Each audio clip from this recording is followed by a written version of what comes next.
Diverso de volta, agora são 10 horas e 45 minutos. Gabriel Luterbach já está aqui pronto com as notícias do mundo do esporte. Bom dia, Gabriel, um prazer te receber aqui hoje. Bom dia, Roberto, bom dia ao pessoal de casa. Hoje a gente está aqui para poder atualizar os jogos das quartas de final da Copa do Brasil. A gente vai começar falando sobre o Flamengo. O Flamengo ontem que venceu por 1-0 o Atlético Paranaense fora de casa e avançou para as semifinais da competição. O Flamengo aí que está embalado, está de lua de mel com a torcida, com os torcedores e mais uma vez fez o seu papel mesmo fora de casa. A gente separou aqui alguns lances e vou dar um spoiler desde então, que foi um golaço do Pedro. Pedro aí, camisa 9 do Flamengo. 9? Pedro, 9 centroavante, mas que não é o camisa 9, mas é o Pedro que tá, como a Roberta aqui falou. Então a gente vai ver os melhores momentos dessa partida. Vamos começar mostrando que só deu o Flamengo praticamente, mesmo fora de casa, o Flamengo se impôs. Então a gente jogaço, vai ver. Né? Foi um jogaço. E a gente vai ver que as melhores chances realmente foram do Flamengo. Então foi merecido essa vitória do Flamengo, né? E o Flamengo prosseguir de fase. Agora a gente vai ver o Rodinei, que o Rodinei tem feito partidas impressionantes, ele tem jogado muito bem. A gente vai ver um lance atrás do Rodinei, e a gente vai ver o Rodinei participando agora do gol, um golaço do Pedro. A gente pode falar que foi uma meia bicicleta. Se a gente for um pouquinho mais ousado, a gente vai falar que foi uma bicicleta completa. Foi uma bicicleta, ô Gabriel, exatamente, foi uma meia ou foi uma bicicleta. Não foi uma bicicleta completa porque ele não tirou os dois pés do chão, ele já estava ali com o pé ainda. Mas foi, de qualquer forma, um golaço. A gente vai ver a primeira chance do Atlético, de fato, foi no segundo tempo, com 20 minutos. E não foi lá uma grande jogada, foi um chute do Vitinho. E o Santos ali, muito seguro, por sinal, fez uma ótima defesa. A gente vai ver aí agora um lance que chamou a atenção também. O Pedro, muito inspirado na partida, ele deu um toquinho para frente com a parte de trás, tocou pro Gabigol. Não, mas como que o Gabigol perde um gol desse, Gabriel? Exatamente, o Gabigol tem perdido muitos gols, o atacante do Flamengo, o Pedro aí tem sobressaído, o Gabigol também é um ótimo atacante, diga-se por sinal, mas tem perdido muitas chances aí, ontem não foi diferente. Então a gente viu aí várias chances do Flamengo, o Flamengo que, como eu falei, foi superior e foi merecido esse resultado, né? Roberto, para a gente começar uma resenha aqui, eu quero falar com você. Você acha que depois desse gol, o Pedro está garantido na Copa do Mundo? É mais um cartão de visitas ali? E ontem os auxiliares do Tite estavam na partida para poder acompanhar o centroavante do Flamengo, acompanhar o Gabigol, Everton Ribeiro, que são os jogadores selecionáveis, de vez em quando eles estão na seleção.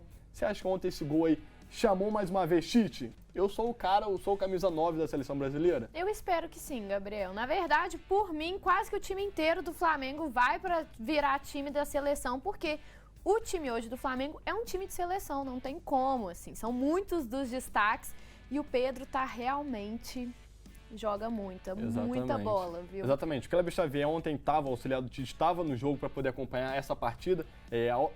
Bem legal falar isso também, né? Porque o Tite e seus auxiliares estão acompanhando de perto o futebol brasileiro.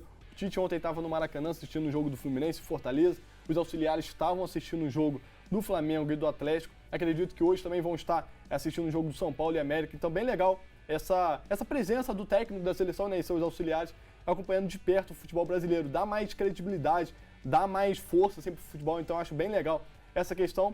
E ontem o Pedro mais uma vez chamou atenção. É um atacante diferente, então eu também acho que ele deve ir para a Copa do Mundo justamente por causa disso, porque é um atacante diferente. O Brasil tem vários atacantes de lado, tem atacantes que fazem ali por trás do centroavante, mas centroavante o Brasil tem uma escassez e o Pedro é esse cara, o cara que faz o pivô, é um cara forte, mas ao mesmo tempo é ágil. Então eu também acho que dentro desses nomes, e vale lembrar que são 26 jogadores que vão ser convocados por conta da Covid, o Pedro é um atacante diferente que o Brasil não tem desses que estão sendo convocados, então eu também acho que o Pedro merece essa chance na seleção brasileira. E ainda demora para fechar esse time? Ainda vai ter amistoso em setembro para poder a última lista. Ainda demora. Exatamente. Depois é a convocação final para a Copa do Mundo que vai acontecer em novembro.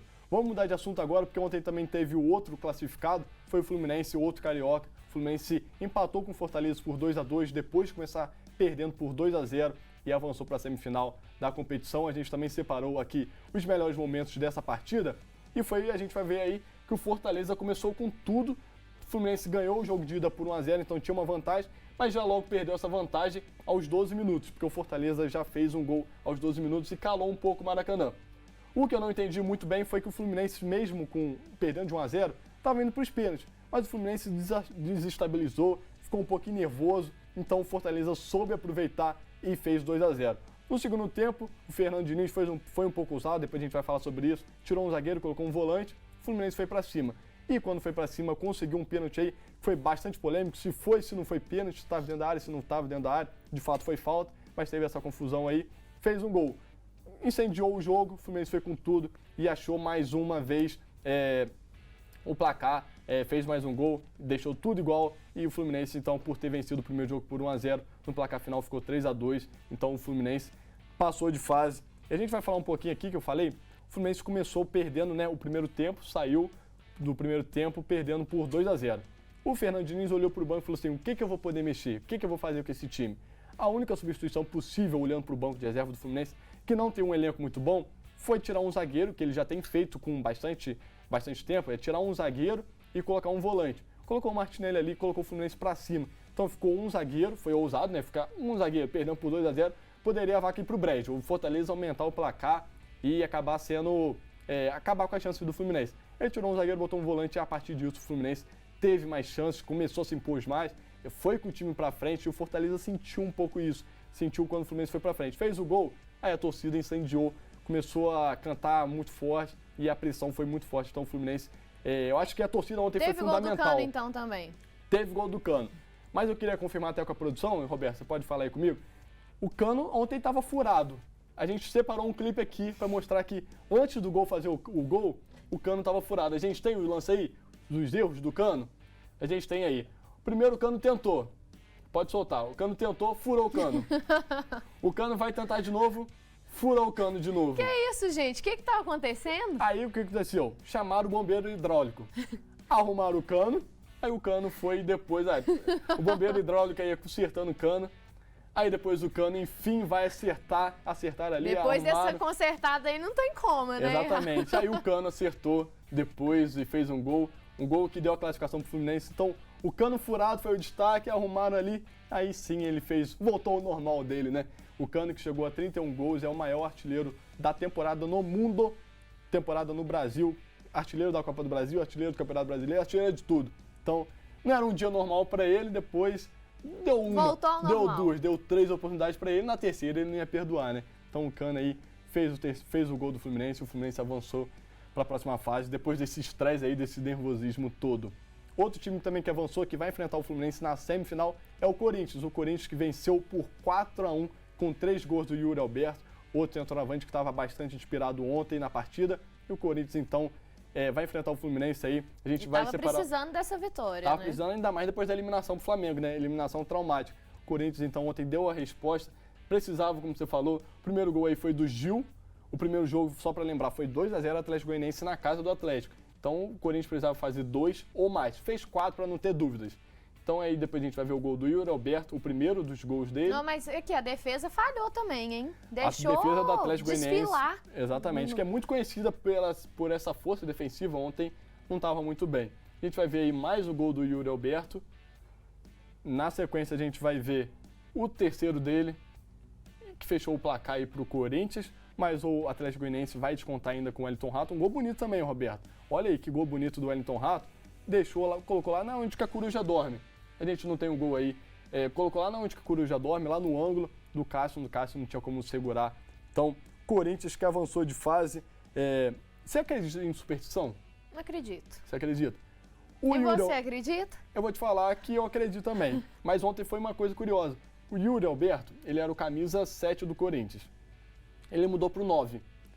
Ele mudou pro 9 na partida anterior. Primeiro jogo com 9 com a Copa do Brasil. Ele ficou 9 jogos sem fazer gol pelo Corinthians. Ontem, com a camisa 9, pela primeira vez na Copa do Brasil, ele fez 3 gols. Só falta fazer 9, aí não dá também.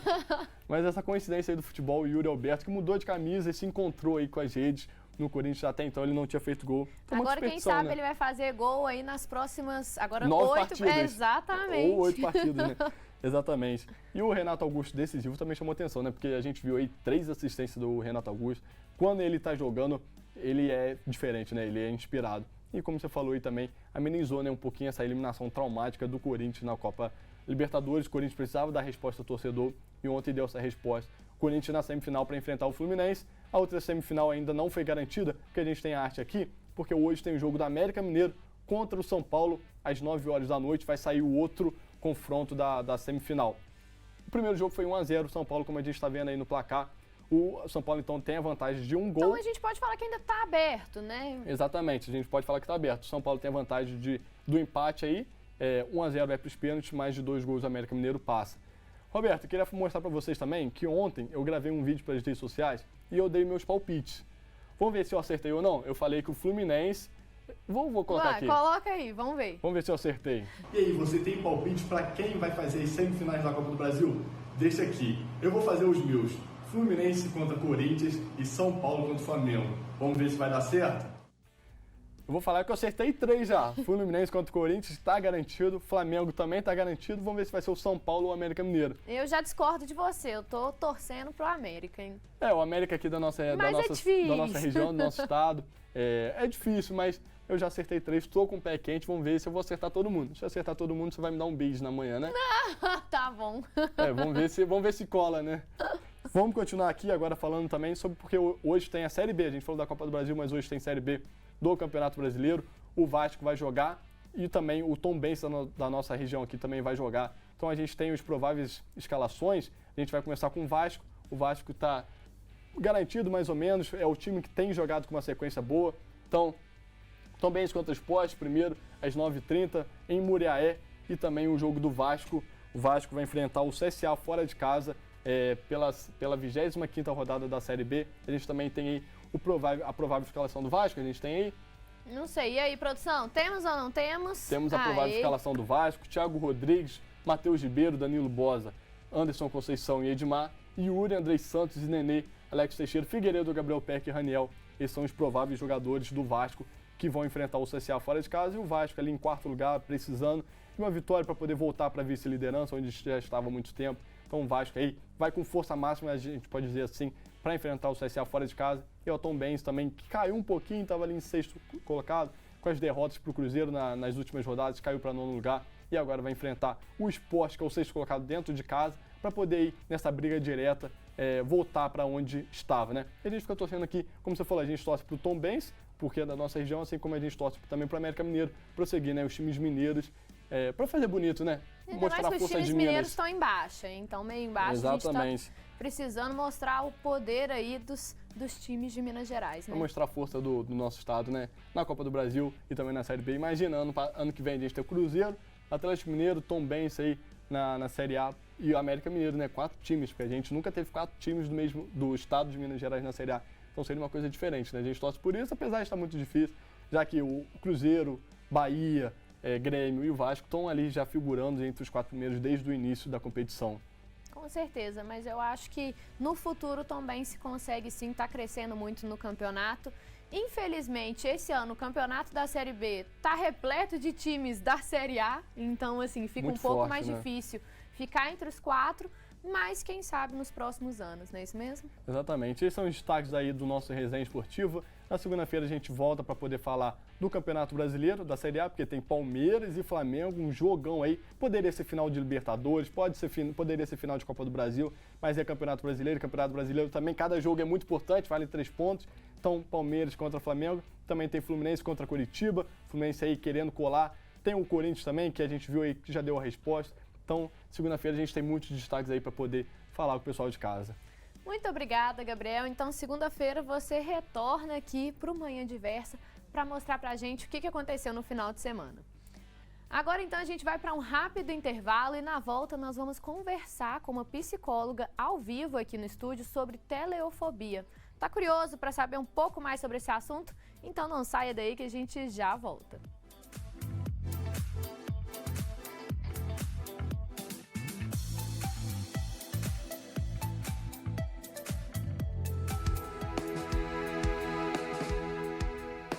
A Câmara de Dirigentes Lojistas de Belo Horizonte está com vagas abertas para jovem aprendiz com idades entre 15 e 20 anos.